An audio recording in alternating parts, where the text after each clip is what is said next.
Hello दोस्तों, आपका बहुत बहुत स्वागत है आपके अपने चैनल एमपी ऑनलाइन स्टडी पर। जैसे कि आपको पता है कि आज का जो हमारा टॉपिक रहने वाला है वो है हमारा दतिया जिला। आज जो संपूर्ण वीडियो जो है हमारी वो दतिया जिले से रिलेटेड रहने वाली है, जिसके अंतर्गत मैं दतिया जिले से रिलेटेड आपको जो है संपूर्ण जानकारी देने वाला हूं। साथ ही साथ मैप के थ्रू भी करेंगे और जो इम्पोर्टेंट पॉइंट हैं, प्रमुख नदियां हैं, कुछ बांध हैं, कुछ मंदिर हैं, सारी चीज़ पर जो है आज का हमारा डिस्कशन होने वाला है। तो वीडियो को आप अंत तक देखें ताकि दतिया जिले से रिलेटेड कोई भी फैक्ट आपका छूट ना सके। अब देखिए, सबसे पहले हम बात करते हैं कि दतिया जिले के चारों ओर आपको कौन कौन से जिले देखने को मिलेंगे। तो देखिए, सबसे पहले हम बात करते हैं कि जब हम मैप के थ्रू इसकी स्टडी करते हैं तो पहले तो आपको मैप के थ्रू ये पता होना चाहिए कि मध्य प्रदेश के मैप में अगर आप दतिया जिले को देखेंगे तो आपको कहाँ देखने को मिलेगा। तो अगर आप मध्य प्रदेश का मैप देखते हैं और मध्य प्रदेश के मैप के अकॉर्डिंग अगर आप दतिया जिले को देखना चाहेंगे तो आपको उत्तर की ओर देखने को मिलेगा। मतलब मध्य प्रदेश में उत्तर की ओर आपको दतिया जिला देखने को मिलेगा, जो कि आपको ग्वालियर संभाग में देखने को मिलेगा। ठीक है, अब हम बात करते हैं कि इसके चारों ओर कौन कौन से जिले पाए जाते हैं। तो दतिया जिला जो है वो उत्तर प्रदेश के साथ भी सीमा बनाता है और 3 जिले भी हैं मध्य प्रदेश के जिनके साथ ये सीमा बनाता है। अब उत्तर प्रदेश आपको कहाँ देखने को मिलेगा, तो ये पश्चिम जो पूर्व वाला क्षेत्र है, दतिया जिले के जो पूर्व वाला क्षेत्र है, तो पूर्व वाले क्षेत्र में आपको उत्तर प्रदेश देखने को मिलेगा। मतलब एक दूसरा राज्य। पूरा आप स्टार्टिंग से ले सकते हैं, स्टार्टिंग से यहाँ से यहाँ तक आपको देखने को मिलेगा उत्तर प्रदेश, है ना। और उसके यहाँ तक ये पूरा उत्तर प्रदेश वाला क्षेत्र देखने को मिलेगा। ये उत्तर प्रदेश की बाउंड्री है। फिर आपको 3 जिले याद रखना है, भिंड, ग्वालियर, शिवपुरी। भिंड, ग्वालियर, शिवपुरी। भिंड, ग्वालियर, शिवपुरी। अगर हम बात करें ये वाला जो क्षेत्र देखने को मिल रहा है आपको, ये वाला जो क्षेत्र, यहाँ आपको कौन सा जिला देखने को मिलेगा, भिंड जिला देखने को मिलेगा। ये जो बाउंड्री है आपकी, ये पूरी बाउंड्री आपको कौन से जिले के साथ देखने को मिलेगी, तो भिंड जिले के साथ देखने को मिलेगी। भिंड जिले के बाद आपको देखने को मिलेगा यहाँ पर ग्वालियर जिला। कौन सा जिला देखने को मिलेगा, ग्वालियर जिला देखने को मिलेगा। ग्वालियर जिले के बाद फिर आपको कौन सा जिला देखने को मिलेगा, शिवपुरी जिला देखने को मिलेगा। कौन सा जिला, शिवपुरी। तो आपको भिंड, ग्वालियर, शिवपुरी 3 जिले याद रखना है। और ये जो आपका पूर्वी वाला भाग है, यहाँ आपको याद रखना है उत्तर प्रदेश। ठीक है, अब उसके साथ साथ एक चीज़ और आप याद रखना कि जब मैप के थ्रू आप स्टडी करते हैं तो जो मध्य प्रदेश की जो सीमा है, चाहे वो पश्चिमी सीमा हो, उत्तरी सीमा हो, दक्षिणी सीमा हो या पूर्वी सीमा हो, इन पर कौन कौन से जिले उपस्थित हैं, क्रम वाइज आपको वो भी पता होना चाहिए। जैसे कि हम जिन जिलों की बात कर चुके हैं, मैं अगर आपको वो जिले बताऊं मैप के थ्रू या मैप के आधार पर, तो आपको देखने को मिलेगा दक्षिण में, मैं कई बार रिपीट कर चुका हूं, दक्षिण में आप देखेंगे, सबसे पहले आप देखेंगे दक्षिण में अगर आप देखेंगे तो सबसे पहले बालाघाट। बालाघाट के पश्चिम में सिवनी जिला देखने को मिलेगा। सिवनी जिले के पश्चिम में छत्तीसगढ़ जिला देखने को छिंदवाड़ा जिला देखने को मिलेगा। छिंदवाड़ा जिले के पश्चिम में बैतूल जिला देखने को मिलेगा। बैतूल जिले के पश्चिम में बुरहानपुर जिला देखने को मिलेगा। बुरहानपुर जिले के पश्चिम में फिर बुरहानपुर जिले के पश्चिम में खरगोन देखने को मिलेगा। खरगोन जिले के पश्चिम में बड़वानी जिला देखने को मिलेगा। फिर ये तो हो गए दक्षिण वाले जो मध्य प्रदेश के दक्षिण की सीमा पर उपस्थित हैं। फिर बात करें हम कि पश्चिम की सीमा पर कौन कौन से जिले देखने को मिलेंगे, तो बड़वानी के ऊपर अलीराजपुर, फिर अलीराजपुर के ऊपर झाबुआ, फिर झाबुआ के ऊपर आपको देखने को मिलेगा रतलाम, रतलाम के ऊपर आपको देखने को मिलेगा मंदसौर जिला और मंदसौर जिले के ऊपर देखने को मिलेगा नीमच जिला। तो ये भी आपको याद रखना है। फिर उत्तर की बात करें तो उत्तर में आप देखिए शिवपुरी, शिवपुरी के बाद आपको देखने को मिलेगा शिवपुर, शिवपुर के बाद आपको देखने को मिलेगा मुरैना, मुरैना के बाद देखने को मिलेगा भिंड और भिंड के बाद देखने को मिलेगा दतिया। तो इस तरीके का सर्कल बनता है। है ना। आप कभी मैप के आधार पर देखेंगे मध्य प्रदेश की उत्तर की सीमा पर, तो इस तरीके का आधार बनता है। मतलब यहाँ पर शिवपुरी, शिवपुरी के बाद आपको देखने को मिलेगा श्योपुर, श्योपुर के बाद आपको देखने को मिलेगा मुरैना, मुरैना के बाद देखने को मिलेगा दतिया, है ना, नहीं भिंड, और भिंड के बाद आपको देखने को मिलेगा दतिया, और इन सभी जिलों के बीच में आपको देखने को मिलेगा ग्वालियर। ये जो मैंने आपको जिले अभी बताए ना, इन जिलों के बीच में आपको ग्वालियर देखने को मिलेगा। तो इस आधार पे भी आपको पता होना चाहिए। बाकी जिले भी डिस्कस करेंगे, जैसे जैसे कोर्स कंप्लीट होता चलेगा हम इस चीज को कंप्लीट करते चलेंगे। अब हम बात करते हैं कि आपको क्या क्या, अच्छा एक नेशनल हाईवे भी देखने को मिलेगा आपका, जिसका नाम है 75, राष्ट्रीय राजमार्ग 75 भी देखने को मिलेगा, जो आपका ये जो है ग्वालियर वाला क्षेत्र है। तो ग्वालियर से होता हुआ ये उत्तर प्रदेश की ओर जाता है। तो ग्वालियर से होता हुआ ये कहाँ जाता है, उत्तर प्रदेश की ओर जाता है। कौन सा राष्ट्रीय राजमार्ग, नेशनल हाईवे 75, जिसको राष्ट्रीय राजमार्ग भी बोलते हैं, और इसको हम साथ में क्या NH75 भी बोलते हैं। तो ये सारी चीजें इसके अंतर्गत आपको याद रखनी है। अब बात करते हैं क्या क्या इंपॉर्टेंट फैक्ट आपको देखने को मिलेंगे दतिया जिले में। तो देखिए सबसे पहले आपको पहला पॉइंट देखने को मिल रहा होगा रतनगढ़। रतनगढ़ में आपको क्या देखने को मिलेगा, यहाँ एक माता का प्रसिद्ध मंदिर है। देखिए ये है रतनगढ़, मैं आपको मैप के थ्रू भी बताता चलूंगा, आप एक बार उसको जरूर देखें। ये है रतनगढ़, उत्तर में, दतिया के उत्तर में रतनगढ़ देखने को मिलेगा। माता का यहाँ पर प्रसिद्ध मंदिर देखने को मिलेगा, इसलिए रतनगढ़ प्रसिद्ध है। फिर बात करते हैं बॉटनिकल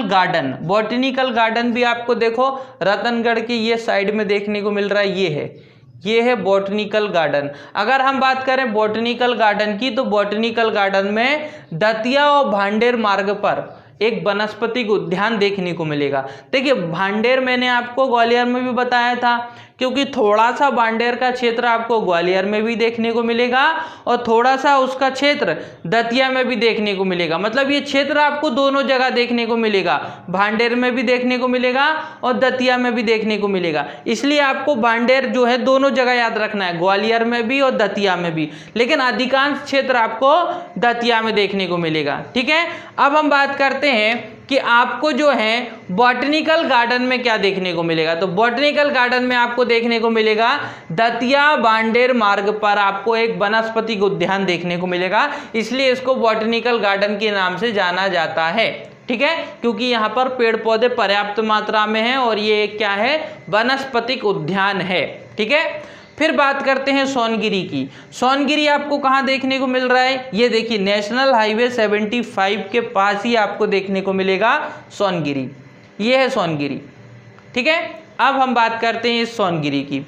तो सोनगिरी में आपको देखने को मिलेगा प्रसिद्ध जैन मंदिर, 100 से अधिक जैन मंदिर देखने को मिलेंगे, है ना। तो सोनगिरी जैन मंदिरों के लिए प्रसिद्ध है। डायरेक्टली क्वेश्चन पूछा जाएगा आपसे, सोनगिरी किस धर्म से संबंध रखता है, यहाँ कौन से मंदिर पाए जाते हैं, जैन धर्म, बौद्ध धर्म, पारसी, मतलब किस धर्म से संबंध है, किस प्रकार के मंदिर पाए जाते हैं, डायरेक्टली प्रश्न बन जाता है। कई बार आपने देखा होगा भीम बेटिकाओं की गुफाओं से रिलेटेड पूछ लिया जाता है, कई एग्जामों में पूछ लिया जाता है। ठीक है ना, तो जब गुफाओं की बात होती है, मंदिरों की बात होती है, तो इंपॉर्टेंट है क्वेश्चन। तो सोनगिरी जैन धर्म से संबंध रखता है और सोनगिरी में आपको क्या देखने को मिलेंगे, प्रसिद्ध जैन मंदिर देखने को मिलेंगे, जिनकी संख्या 100 से अधिक है। क्रम वाइज आपको याद रखना है, 100 से अधिक जैन मंदिर आपको देखने को मिलेंगे सोनगिरी में। फिर सोनगिरी के बाद अगर हम बात करें तो हमको देखने को मिलता है ऊनो, यह है सोनगिरी, और सोनगिरी के जस्ट नीचे आपको क्या देखने को मिल रहा है, ऊनो देखने को मिल रहा है। ये वाला क्षेत्र है आपका ऊनो का, जो कि लगभग आपका ग्वालियर और शिवपुरी से लगता हुआ है, क्योंकि यहाँ आपको ग्वालियर और शिवपुरी देखने को मिलता है, तो उससे ही लगा हुआ आपको ये क्षेत्र देखने को मिलेगा ऊनो। अब ऊनो में इंपॉर्टेंट क्या है, ये प्रागैतिहासिक स्थान है। प्रागैतिहासिक मतलब बहुत प्राचीन हो जाता है, क्योंकि जब हम प्रागैतिहासिक की बात करते हैं मतलब बहुत पुराना, सिंधु घाटी सभ्यता के पास का आपको ये देखने को मिलेगा, बहुत पुराना हो जाएगा। प्रागैतिहासिक इसको हम क्षेत्र मानते हैं, प्राचीन है। बालाजी सूर्य मंदिर आपको देखने को मिलेगा और पवित्र कुंड देखने को मिलेगा। तो यहाँ बालाजी सूर्य मंदिर याद रखना है, बालाजी सूर्य मंदिर आपको देखने को मिलेगा और एक पवित्र कुंड देखने को मिलेगा, इसलिए ये प्रसिद्ध है उनो। और उनो साथ ही साथ एक प्राचीन स्थान भी है, यहाँ पर आपको बालाजी मंदिर देखने को मिलेगा, बालाजी सूर्य मंदिर देखने को मिलेगा और यहाँ पवित्र कुंड देखने को मिलेगा। तो दो चीज़ के लिए तो आपको उनो याद रखना है, ठीक है। अब बात करते हैं बड़ौनी। बड़ौनी की अगर हम बात करें तो ये बौद्ध धर्म, जैन धर्म और बुंदेल तीनों से संबंध रखता है। बुंदेल वाला क्षेत्र लग जाता है दतिया में, दतिया का छोटा सा क्षेत्र है, बुंदेलखंडी क्षेत्र भी कहलाता है, क्योंकि आप दतिया के थोड़े से नीचे जाएंगे तो उत्तर प्रदेश की सीमा है, परंतु उत्तर प्रदेश की सीमा के जस्ट नीचे जब झांसी वाला आप क्षेत्र छोड़ देते हैं तो आपको फिर से सागर, टीकमगढ़ है ना, छतरपुर ये वाला क्षेत्र मिल जाता है, पन्ना ये क्षेत्र मिल जाता है, ये बुंदेलखंड वाला क्षेत्र है। तो यहाँ बुंदेली शैली देखने को मिलती है, प्रमुख शैली है, प्रमुख बोली है बुंदेली बोली, वो आपको देखने को मिलती है, ठीक है। बुंदेलखंड वाला पूरा क्षेत्र आपको देखने को मिलता है। दतिया में भी अधिकांश क्षेत्रों पर आपको बुंदेली भाषा देखने को मिलेगी, ठीक है। तो देखो बड़ौनी जो है गुप्तकालीन, गुप्तकालीन मतलब गुप्त के समय, जब हम शासन अगर हम देखेंगे, जब इतिहास पढ़ेंगे उसमें मैं आपको बताऊंगा गुप्त वंश आया, जिसमें समुद्रगुप्त आए, बहुत सारे आपको जो है कुमार गुप्त देखने को मिलेंगे, है ना, बहुत सारे गुप्त जो है शासक देखने को मिलेंगे, राजा देखने को मिलेंगे। तो जब गुप्तकालीन, ये बड़ौनी एक क्षेत्र है जो कि गुप्तकालीन क्षेत्र है, बौद्ध धर्म जैन धर्म से संबंध रखता है और बुंदेली शैली के यहाँ किले और हवेली आपको देखने को मिलेगी। बुंदेली शैली के यहाँ पर किले देखने को मिलेंगे, साथ ही साथ हवेली भी देखने को मिलेगी, ठीक है। फिर बात करते हैं स्योनधा। देखिए ये बड़ौनी में आपको बता चुका हूँ, ये है बड़ौनी वाला क्षेत्र, ठीक है, ये है बड़ौनी वाला क्षेत्र। ये पूरा क्षेत्र आपका कौन सा क्षेत्र है, बड़ौनी वाला क्षेत्र है, ठीक है। ये ऊनो वाला क्षेत्र था और ऊनो के ऊपर ही आपका सोनगिरी वाला था। तो ये बड़ौनी वाला जो क्षेत्र है गुप्तकालीन है, बौद्ध धर्म जैन धर्म से संबंध रखता है। बुंदेलखंड की बहुत सारी शैलियाँ आपको यहाँ देखने को मिलेंगी, हवेली के रूप में, महल के रूप में। अब हम बात करते हैं स्योनधा। स्योनधा की अगर हम बात करें तो स्योनधा में आपको क्या देखने को मिलेगा, ये देखिए ये है स्योनधा, सबसे ऊपर देखिए आप, सबसे ऊपर वाला क्षेत्र यह है स्योनधा। स्योनधा में आपको देखने को मिलेगा कन्हरगढ़ का प्राचीन किला या प्रसिद्ध किला, कन्हरगढ़ का किला। तो अब आपसे यहाँ पर प्रश्न क्या पूछा जाएगा, आपसे कन्हरगढ़ का किला पूछा जाएगा। कन्हरगढ़ का किला किस जिले में है, तो आप बोलोगे दतिया जिले में है, या फिर किस क्षेत्र में है, तो वो आपका स्योनधा हो जाएगा, है ना, स्योनधा। कन्हरगढ़ का प्रसिद्ध किला आपको स्योनगढ़ में देखने को मिलेगा। नंदन मंदिर देखने को मिलेगा। देखिए अजीब नाम है, अजीब नाम है, यूनिक नाम है, इसलिए इम्पोर्टेंट है। कभी भी मैंने आपको बताया है कि जब हम कई मंदिर पढ़ते हैं, कई जैन धर्म पढ़ते हैं, कई हमको छोटे छोटे मंदिर बौद्ध धर्म से संबंध, जैन धर्म से संबंध देखने पड़ते हैं, लेकिन जब उसमें एक यूनिक नाम आता है जो बाकी जिलों में नहीं था, तो वो अपने आप में इम्पोर्टेंट बन जाता है। तो आपको ये याद रखना है कि जब बात होगी नंदन मंदिर की, तो नंदन मंदिर आपको कहाँ देखने को मिलता है, तो वो दतिया जिले में देखने को मिलता है। साथ ही साथ यहाँ पर जो है सिंध नदी द्वारा एक छोटा सा जलप्रपात भी देखने को मिलेगा। सिंधु नदी नहीं, सिंधु नदी अलग नदी है, जो कि आपकी वो उच्च मध्य भारत की बात हो जाती है, भारत से होती है पाकिस्तान में एंटर करती है, वो सिंध नदी है, वो सिंधु नदी है। हम बात कर रहे हैं सिंध नदी की। तो यहाँ आपको मध्य प्रदेश में एक सिंध नदी देखने को मिलेगी। तो सिंध नदी पर यहाँ पर एक छोटा सा आपको क्या देखने को मिलेगा, जलप्रपात देखने को मिलेगा, ठीक है। अब बात करते हैं भांडेर की। भांडेर भी बोलते हैं, भांडेर भी बोलते हैं। तो देखिए यहाँ सबसे पहले आपको देखने को मिलेगा भांडेर। भांडेर ये क्या है, ये महाभारत कालीन समय का एक क्षेत्र है। महाभारत जिस समय हुआ था या जिस समय महाभारत का समय चल रहा था, उस समय का ये भांडेर एक क्षेत्र है, छोटा सा क्षेत्र है, जिसको प्राचीन में हम देखो भ है, भंदकपुर कहते थे, मतलब प्राचीन उसका नाम जो था वो क्या था, भंदकपुर, ठीक है। तो याद रखना भांडेर को हम पहले भंदकपुर के नाम से जानते थे और ये प्राचीन था। और साथ ही साथ इस क्षेत्र में आपको क्या क्या देखने को मिलेगा, सूर्य तलैया देखने को मिलेगा, लक्ष्मण मंदिर देखने को मिलेगा, पुराना किला है ये, और इसके आपको नाम भी देखने को मिलेंगे। इसको पुराने किले के नाम से भी जाना जाता है, ठीक है। तो भांदेर में आपको क्या याद रखना है, महाभारत कालीन यह एक प्रमुख स्थान है आपका, कौन सा, भांदेर। साथ ही साथ ये प्रसिद्ध है, क्यों, क्योंकि इसको जो है सूर तलैया के नाम से भी जानते हैं। यहाँ लक्ष्मण मंदिर भी देखने को मिलेगा और ये एक बहुत पुराना प्राचीन किला है आपका भांदेर के अंतर्गत, ठीक है। तो ये आपको जो है किसके अंतर्गत याद रखना है, ये है क्षेत्र भांदेर के अंतर्गत याद रखना है, ठीक है। तो देखते चलिए, आप क्षेत्र भी देखते चलिए। अब बात करते हैं गुर्जरा।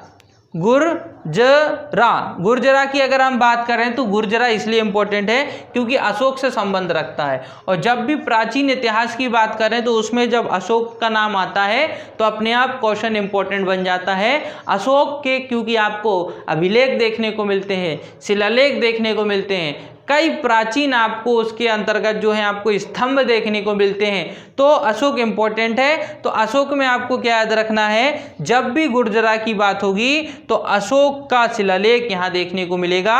अब अशोक ने कई शिलालेख लिखे हैं, कई अभिलेख लिखे हैं, कई स्तंभों का निर्माण किया है और उन स्तंभों में ही उन्होंने अभिलेख लिखे हैं, शिलालेख लिखे हैं। तो ये अभिलेख या शिलालेख जो हैं ये किसी न किसी भाषा में है। तो ये जो शिलालेख लिखा गया है गुर्जरा में, गुर्जरा एक क्षेत्र है, वहाँ पर आपको अशोक के शिलालेख देखने को मिलेंगे। और ये जो अशोक के शिलालेख हैं ये ब्राह्मी लिपि में लिखे हैं, ब्राह्मी लिपि में। तो ब्राह्मणी लिपि में लिखे गए हैं। लिपि अलग अलग आती है, देवनागरी लिपि अलग होती है, ब्राह्मणी लिपि अलग होती है। तो ये कौन सी लिपि में आपको ये शिलालेख देखने को मिलते हैं, अशोक के गुर्जरा में, तो वो देखने को मिलते हैं ब्राह्मी लिपि में। तो ब्राह्मी लिपि में आपको जो है वो गुर्जरा अशोक के जो है आपको शिलालेख देखने को मिलते हैं। फिर उसके बाद दो शिलालेख देखने को मिलते हैं और दो शिलालेख में से एक शिलालेख जो है उसमें अशोक का नाम भी वर्णन किया गया है। अशोक, जैसे कि हम किसी भी राजा का नाम कैसे कैरिफाई करते हैं या कैसे पता करते हैं कि किसी भी राजा का नाम क्या हुआ था, उस समय क्या रहा था, तो वो कहीं ना कहीं इन शिलालेखों के माध्यम से, इन अभिलेखों के माध्यम से ही पता चलता है। तो उसी आधार पर आप देखते हैं गुर्जरा में आपको दो शिलालेख देखने को मिलते हैं, जिसमें से एक शिलालेख में ये पता चलता है कि ये जो अभिलेख है या जो शिलालेख है वो अशोक द्वारा लिखा गया है, क्योंकि उसमें अशोक के नाम का वर्णन किया गया है, ठीक है। अब हम बात करते हैं प्रमुख नदी। आपको प्रमुख नदी में यहाँ पर कौन कौन सी नदी देखने को मिलेंगी जो पूरे क्षेत्र में फैली हुई है। सिंध नदी देखने को मिलेगी, जिसका तो हम अभी वर्णन कर चुके हैं। पहुजा नदी देखने को मिलती है, महुर नदी देखने को मिलती है, बेतवा नदी देखने को मिलती है और पार्वती नदी देखने को मिलती है। तो ये जो है आपको इसके अंतर्गत नदी याद रखना है। कौन कौन सी नदी याद रखना है, सिंध नदी याद रखना है, पहुजा नदी याद रखना है, महुर नदी याद रखना है, बेतवा नदी याद रखना है, पार्वती नदी याद रखना है। तो इतनी 5 नदियां आपको दतिया जिले के अंतर्गत याद रखना है। साथ ही साथ बात करते हैं प्रमुख बांध। तो 2 प्रमुख बांध आप याद रखिए, मोल बांध और कोच बांध। बांध बहुत सारे हैं, छोटे छोटे बांध भी आपको दतिया जिले में देखने को मिलेंगे, लेकिन इंपॉर्टेंट जो है वो हम उस पर डिस्कस कर रहे हैं। तो मोल बांध और कोच बांध, 2 बांध आप याद रखिए, मोल बांध और कोच बांध, 2 बांध याद रखिए। फिर उसके बाद आपको यहाँ पर एक क्षेत्र देखने को मिलेगा पंचम कवि की टेकी, टोरिया। देखो टोरिया बोलते हैं ना, जो टोरिया मतलब क्या होता है कि जो पर्वत होते हैं, पठार होते हैं, धीरे धीरे वहाँ पर जो है धीरे धीरे लोग बसने लगते हैं और एक तरीके का नगर बस जाता है, वो टोरी कहलाता है। क्या कहलाता है, टोरी। तो यहाँ पर एक नाम से प्रसिद्ध हुआ है पंचम कवि की टोरियाँ, पंचम कवि की टोरियाँ, जहाँ भैरव मंदिर देखने को मिलेगा। भैरव मंदिर आपको कहाँ देखने को मिलेगा, पंचम कवि की टोरियों में। देखो ये वाला क्षेत्र है ना, पंचम कवि की टोरियाँ, ये वाला क्षेत्र है आपका यहाँ पर, है ना। और यहीं पर आपको देखने को मिलेगा गुर्जरा अभिलेख या गुर्जरा शिलालेख। और उन शिलालेखों में 2 शिलालेख हैं, जिसमें से एक में अशोक का नाम का वर्णन भी किया गया है। तो पंचम कवि की टोरियाँ, इनको हम टोरियाँ बोलते हैं, ये आपकी प्रसिद्ध क्यों है, क्योंकि यहाँ भैरव मंदिर आपको देखने को मिलेगा। उदनू की टोरियाँ, देखिए फिर उसके बाद क्या है, उदनू की टोरियाँ, ये वाला है, यहाँ पर लिखा हुआ है मैंने उदनू की टोरियाँ। तो ये है आपका उदनू की टोरियाँ वाला क्षेत्र। यहाँ पर आपको क्या देखने को मिलेगा, यहाँ हनुमान जी का प्रसिद्ध मंदिर देखने को मिलेगा। तो यहाँ हनुमान जी का प्रसिद्ध मंदिर देखने को मिलेगा। यहाँ आपको भैरव मंदिर देखने को मिलेगा, ठीक है। और उदनू की टोरियों में हनुमान जी का प्रसिद्ध मंदिर देखने को मिलेगा। अब हम बात करते हैं जो मोस्ट इम्पोर्टेंट क्षेत्र है इसके अंतर्गत, बहुत विशाल क्षेत्र है, वो है आपका माँ पीताम्बर शक्तिपीठ, माँ पीताम्बर शक्तिपीठ। और हम बात कर रहे हैं दतिया, तो दतिया को दूसरे नाम से भी पुकार लिया जाता है पीताम्बर नगरी। इसको हम माँ पीताम्बर की नगरी भी कहते हैं, माँ पीताम्बर की नगरी के नाम से भी क्वेश्चन आ जाता है कई बार। तो क्वेश्चन आता है कि माँ पीताम्बर की नगरी, तो दतिया जिला हो जाएगा। दतिया जिले को हम दिलीप नगर के रूप में भी जानते हैं, तो ये भी आपको याद रखना है कि कभी दिलीप नगर भी क्वेश्चन में आता है कि दिलीप नगर किस जिले का नाम है, तो दतिया जिले का नाम जो है वो दिलीप नगर है, ठीक है। फिर हम बात करते हैं माँ पीताम्बर शक्तिपीठ, ये है क्या, तो मठ होते हैं ना, जैसे कि मठों की स्थापना की जाती है। जब हम इतिहास पढ़ेंगे उसमें मैं आपको बताऊंगा कि बौद्ध द्वारा भी जो है मठ की स्थापना की गई थी, है ना। गौतम बुद्ध जो रहे हैं उनके द्वारा भी मठों की स्थापना की गई थी। तो उसके अंतर्गत आप देखेंगे माँ पीताम्बर शक्तिपीठ आपको देखने को मिलेगा। और ये जो है श्री गोलकबासी स्वामी द्वारा बगुलामुखी देवी एवं धूमावती देवी की मूर्तियां यहाँ पर स्थापित की गई थी। और किसके द्वारा ये मूर्तियां स्थापित की गई थी, तो ये श्री गोलकबासी स्वामी द्वारा यहाँ पर बगुलामुखी देवी एवं धूमावती देवी की मूर्तियां, दो मूर्तियां यहाँ पर स्थापित की गई थी। महाभारत कालीन शिव मंदिर आपको इसी क्षेत्र में देखने को मिलेगा। इसी क्षेत्र में देखिए पूरा आपकी बात हो रही है माँ पीताम्बर शक्तिपीठ की, माँ पीताम्बर शक्तिपीठ की ही बात हो रही है। और ये जो 7 खंड महल भी देखने को मिलेगा, ये महल भी आपको माँ पीताम्बर शक्तिपीठ के अंतर्गत ही देखने को मिलेगा, ठीक है। तो माँ पीताम्बर शक्तिपीठ में यहाँ पर श्री गोलकबासी स्वामी द्वारा बगुलामुखी देवी एवं धूमावती देवी की मूर्तियां स्थापित की गई हैं। और महाभारत कालीन यहाँ आपको प्रसिद्ध शिव मंदिर देखने को मिलेगा। फिर बात करते हैं 7 खंड महल, तो ये भी कहाँ आता है, माँ पीताम्बर शक्तिपीठ के अंदर ही आता है। और 7 खंड महल आपको जो देखने को मिलेगा वो आपको देखने को मिलेगा बुंदेला राजा जो रहे हैं वीर सिंह द्वारा इसको क्या किया गया था, 1700 शताब्दी में इसको निर्मित किया गया था, है ना। 7 मंजिला आपको ये महल देखने को मिलेगा, जिसमें पुराना महल, हवा महल या खेतरी महल के नाम से भी हम इसको जानते हैं। कौन सा, 7 खंड महल, इसीलिए उसका नाम भी है, 7 मंजिल है उसकी, इसलिए उसका नाम क्या है, 7 खंड। तो हम उसको जानते हैं कि 7 खंड का महल, 7 खंड महल। तो 7 खंड महल के रूप में जानते हैं जो बुंदेला राजा रहे हैं, बुंदेला जो एक अलग राजवंश रहा है, बुंदेलखंड से संबंधित जो राजा रहे हैं उनको बुंदेला राजा कहते हैं। तो बुंदेला राजा जो वीर सिंह रहे हैं उनके द्वारा 17वीं शताब्दी में, ठीक है ना, 17वीं शताब्दी में 7 मंजिला एक महल का निर्माण किया गया था, जिसको 7 खंड महल कहते हैं। और इस 7 खंड महल की अगर हम बात करें तो इसको पुराना महल, हवा महल और साथ ही साथ खेतरी महल भी आपको इसमें देखने को मिलेंगे। अब बात करते हैं राजगढ़ पैलेस और म्यूजियम भी आपको देखने को मिलेगा दतिया में। दतिया में आपको राजगढ़ पैलेस और म्यूजियम देखने को मिलेगा। लेकिन ये जो दतिया में आपको राजगढ़ पैलेस और म्यूजियम देखने को मिल रहा है ना, ये भी आपको माँ पीताम्बर शक्तिपीठ के पास में ही देखने को मिलेगा, थोड़ा सा दूर है उसके, लेकिन क्षेत्र वही आता है आपका माँ पीताम्बर शक्तिपीठ। मतलब ये इनका जो माँ पीताम्बर शक्तिपीठ है ना, इसका क्षेत्र बहुत बड़ा है। और इस क्षेत्र के अंतर्गत ही आपकी बगुलामुखी देवी, धूमावती देवी की मूर्तियां हैं, एक प्रसिद्ध मंदिर है आपको शिव जी का, 7 खंड महल भी आपको इसी में पीताम्बर पीठ में देखने को मिलेगा। और राजगढ़ पैलेस और म्यूजियम भी आपको इसी में देखने को मिलेगा।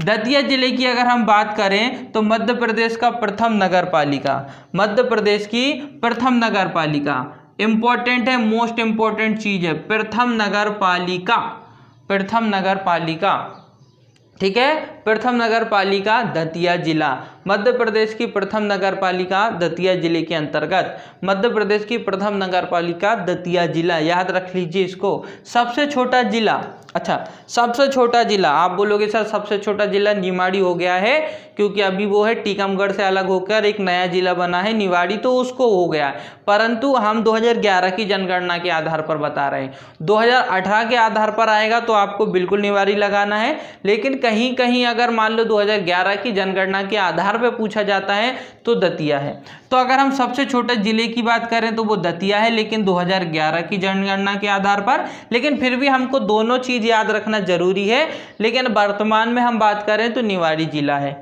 ठीक है, दतिया जिले का पुराना नाम दिलीप नगर है और दैत्या वक्र भी कहते हैं इसको, दैत्या वक्र भी कहते हैं। तो देखिए ये दो नाम याद रखना है। दिलीप नगर तो मैं आपको अभी बता चुका हूं कि दतिया जिले का जो पुराना नाम है वो क्या नाम है उसका, दिलीप नगर है, लेकिन हम उसको दैत्या वक्र भी कहेंगे। ठीक है ना, तो दैत्या वक्र भी कहेंगे उसको, दिलीप नगर भी कहेंगे। अनेक मंदिर होने के कारण लघु वृंदावन भी कहा जाता है इसको, तो ये और इम्पोर्टेंट हो गया, इसलिए मैंने उसको जो है अलग पेन से भी लिखा हुआ है कि लघु वृंदावन के नाम से किस जिले को जाना जाता है, तो दतिया जिले के नाम से जाना जाता है। तो प्रश्न आता है कि अनेक मंदिरों के कारण किस जिले को मध्य प्रदेश का लघु वृंदावन कहा जाता है, तो उस समय आपका आंसर हो जाएगा दतिया जिले को। ठीक है, फिर हम बात करते हैं प्रसिद्ध मंदिर यहाँ क्यों क्या मंदिर। अच्छा, यहाँ बहुत सारे मंदिर हैं इसलिए इसको लघु वृंदावन कहते हैं, तो वो मंदिर भी तो देख लेते हैं। अवध बिहारी का मंदिर देखने को मिलेगा, शिवगिरी विजय राघव का मंदिर देखने को मिलेगा, गोविंद मंदिर देखने को मिलेगा, बिहारी जी का मंदिर देखने को मिलेगा। तो अवध मंदिर देखने को मिलेगा, अवध मंदिर देखने को मिलेगा, अवध बिहारी का मंदिर देखने को मिलेगा, शिवगिरी का मंदिर देखने को मिलेगा, विजय राघव मंदिर देखने को मिलेगा, गोविंद मंदिर देखने को मिलेगा, बिहारी जी का मंदिर देखने को मिलेगा। तो इतने सारे फैक्ट आपको देखने को मिलेंगे दतिया जिले में। अब इसमें इंपॉर्टेंट क्या क्या चीज है एक बार मैं रिवाइज कर देता हूं। देखिए जो आपको याद रखना बिल्कुल जरूरी है, राजगढ़ माता जी का एक प्रसिद्ध मंदिर है ना, वाटिका जो आपको देखने को मिल रही है, बॉटनिकल गार्डन जो आपको देखने को मिल रही है, वनस्पतिक उद्यान के लिए प्रसिद्ध है। सोनगिरी बिल्कुल याद रख लीजिए, जैन धर्म से संबंध रखता है, जैन धर्म से संबंध रखता है सोनगिरी। उनो एक जो है ऐतिहासिक स्थान है जहां पवित्र कुंड आपको देखने को मिलेगा। अब बात करते हैं और क्या इंपॉर्टेंट चीज है, तो देखिए इंपॉर्टेंट भांडेर याद रखिए, भांडेर बिल्कुल याद रखना है ना। सूर तलैया कहाँ है, भांडेर में है। भांडेर कहाँ है, दतिया में है।